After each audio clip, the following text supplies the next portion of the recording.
Let's talk about graffiti. It is most commonly known as one of the most controversial forms of art, not because it was founded in some form of debauchery. However, people debate the legitimacy of graffiti as an art form, and I would like to persuade you otherwise.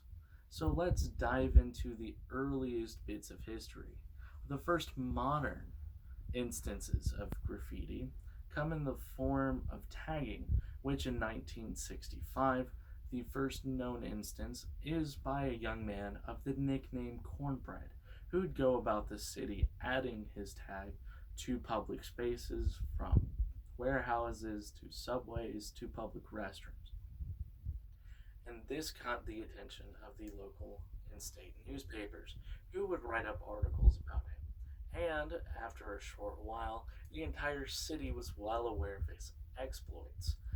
And at some point during his graffiti career, a reporter decided to make an article stating that our beloved Cornbread had died in some gang related shooting. And Cornbread, seeing this article, decided to prove them otherwise. From then, he would jump the fence of a local zoo and tag Cornbread Lives on both sides of an elephant, to which he was promptly arrested. Another early form of tagging is from a writer who would tag Taki 183 in 1971 across other building spaces.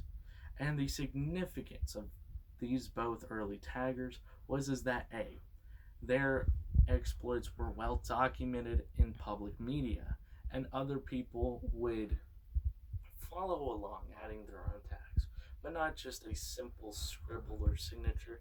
They would add bolder fonts, bigger letters, bigger colors, and it soon turned into an art form which some thought was really nice to look at.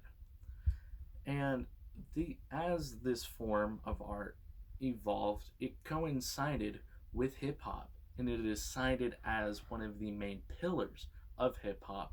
And these two have evolved into the cultural impacts that we see today. And now let's look at some of the modern applications of graffiti. You can go on the internet now and hire a graffiti artist who will come in and do his art, his or her art actually, on whatever public surface that you see fit. And not public surface, it can be an office building, a space that you own for the purpose of having some form of decoration. Another form is that many bits of racial tagging, such as swastikas, Waffen SS, and even gang related signs, are being covered up by graffiti artists who transform these spots into pieces that are actually beneficial to look at, as opposed to what was there beforehand. In an article debating the impacts of graffiti art on a city, it is well cited that people often visit these cities to look at the pieces of graffiti as an act of tourism, almost as regular art galleries. And now we are seeing graffiti being further legitimized in forms of art, as some galleries hold instances of graffiti art, and a piece by a well renowned graffiti artist once sold recently for $100,000. And this piece of artwork will remain on the wall in which it was commissioned. Then, after 2 or 3 years, it will be added to a gallery.